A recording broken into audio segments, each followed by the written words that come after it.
कक्षा 7 गणित अध्याय 9 परिमाप और क्षेत्रफल प्रश्नावली 9.1 में हम ये दूसरा सवाल हल करेंगे। और इसमें का पहला जो प्रश्न है वो चित्र के रूप में दिए हुए हैं सब, ठीक है ना। तो ये ए है, इधर बी है, तो हम एक काम करते हैं, इसको दोनों को अलग सेपरेट कर लेते हैं पहले। अब इसको हल करना है। देखिए चित्र में क्या दिया हुआ है, एक त्रिभुज है, इसमें 4 सेंटीमीटर एक भुजा दी है, ऊपर से एक सम्मुख भुजा से डाला गया लंब 3 सेंटीमीटर दिखाया गया। तो करना क्या है, इसका क्षेत्रफल कैसे निकलेगा। इसका जो त्रिभुज कोई भी होता है वो समांतर चतुर्भुज का आधा होता है। तो अगर समांतर चतुर्भुज का क्षेत्रफल अभी हम लोग पढ़ चुके हैं, तो उसका हाफ कर देंगे तो ये त्रिभुज का क्षेत्रफल निकल आएगा। कैसे, तो हम लिखेंगे त्रिभुज का क्षेत्रफल बराबर 1/2। 1/2 का मतलब हो गया आधा, हाफ। और किसका आधा, आधार गुणे ऊंचाई, आधार गुणे ऊंचाई। और आधार गुणे जो ऊंचाई होता है, यही जो है किसका क्षेत्रफल होता है, चतुर्भुज, समांतर चतुर्भुज का, ठीक है। तो यहाँ पर चूंकि त्रिभुज दिया है तो हमको बस उसका मान रख देना है। तो दिया क्या क्या है, यहाँ पर देख लीजिए, आधार दिया हुआ है। आधार किसको बोलेंगे, जिस पर लंब डाला जाता है वो आधार कहलाता है। यानी इस भुजा पर लंब डाला गया है, तो ये है 4 सेंटीमीटर। और ऊंचाई कितनी है, ऊंचाई है 3 सेंटीमीटर। तो यहाँ पर लिखेंगे ऊंचाई 3 सेंटीमीटर, ठीक है। अब इसको इसमें मान रख देते हैं, ठीक है। इसमें मान रखेंगे तो कैसे आएगा, ये रहा 1/2 गुणे आधार की जगह हम लिखेंगे 4 सेंटीमीटर और ऊंचाई की जगह लिखेंगे 3 सेंटीमीटर। 2 से काट देंगे, 2 1 कम 2 और 2 दूनी 4, है ना कि, और ये बन जाएगा 2 3 6। और सेंटीमीटर में सेंटीमीटर का भी गुणा होगा तो 6 वर्ग सेंटीमीटर। तो ये इसका क्षेत्रफल निकल आया। त्रिभुज का क्षेत्रफल कितना निकल आया, 6 वर्ग सेंटीमीटर, ठीक है। इसको देख लेते हैं बी का। इसमें क्या है, इसमें आधार दिया, ये आधार सामने वाली भुजा पर लंब डाला गया है और लंब इधर रखा है। तो ये हो गया आधार दिया है, यहाँ पर लिख लेंगे दिया है। क्या क्या दिया है, आधार दिया है 5 सेंटीमीटर और ये लंब, लंब जिसको बोलते हैं ऊंचाई, यहाँ पर ऊंचाई डाले लिखेंगे, ऊंचाई है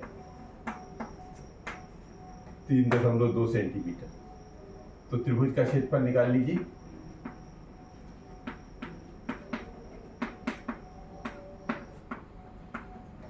त्रिभुज का क्षेत्रफल बराबर 1/2 गुणे आधार गुणे ऊंचाई, ठीक।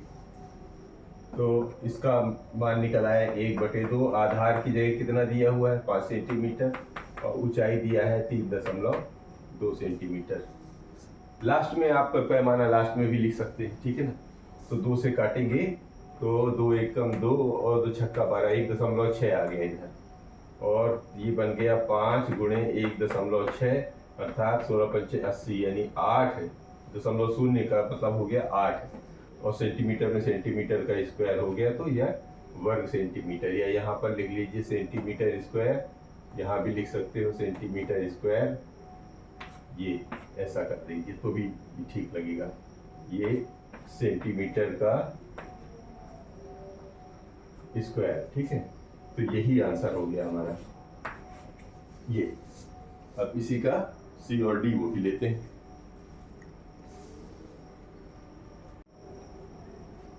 इसी का सी पार्ट है और डी पार्ट इसमें है कि इसमें एक ऐसा त्रिभुज दिखाया गया है।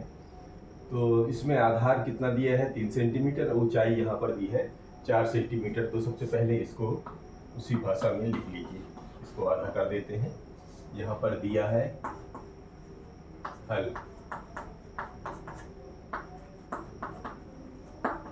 दिया है आधार बराबर 3 सेंटीमीटर और ऊंचाई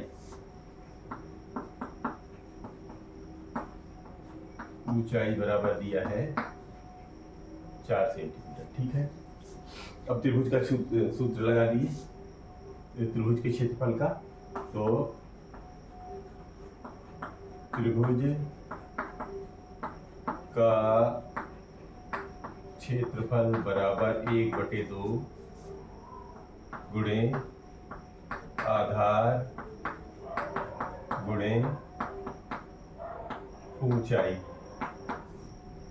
अब मान रख देते हैं यहाँ पर 1/2 ऊंचा आधार में लिखा है 3 तो यहाँ पर लिख दीजिए 3, और ऊंचाई में लिखा है 4 तो यहाँ पर लिख दीजिए 4।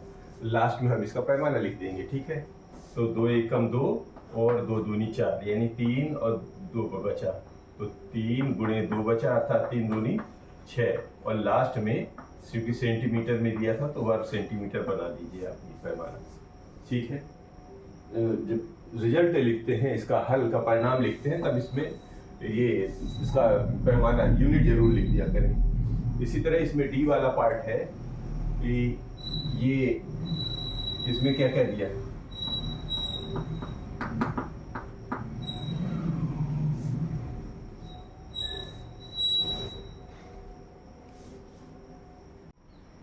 इसी तरह इसमें लेते हैं डी में, इसमें आधार दिया हुआ है 3 सेंटीमीटर, और इस कोने से डाला गया लंब इधर, और इसको बढ़ा कर भुजा दिखाई गई है। इसका मतलब यहाँ से यहाँ तक की ऊंचाई जो है 2 सेंटीमीटर है। क्लियर?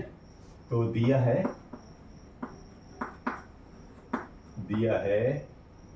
ये आधार बराबर 3 सेंटीमीटर, ऊंचाई दिया हुआ है 2 सेंटीमीटर। दोनों चीजें निकल रखी हुई हैं, तो आपको सीधे सूत्र लगा देना है। क्या? त्रिभुज का क्षेत्रफल बराबर 1/2 गुणे आधार गुणे ऊंचाई। तो ये रहा 1/2, आधार दिया हुआ है 3 सेंटीमीटर और ऊंचाई दिया हुआ 2, और लास्ट में अगर आप चाहें तो यहाँ वर्ग सेंटीमीटर लगा दें, क्योंकि सेंटीमीटर का सेंटीमीटर में गुणा इतना हो जाता है। तो 2 से 2 कट गया, तो बचेगा केवल 3 और सेंटीमीटर का वर्ग, अर्थात 3 वर्ग सेंटीमीटर। ये इसका क्षेत्रफल हो गया। तो ये रहे प्रश्न क्रमांक 2 के चारों सवाल।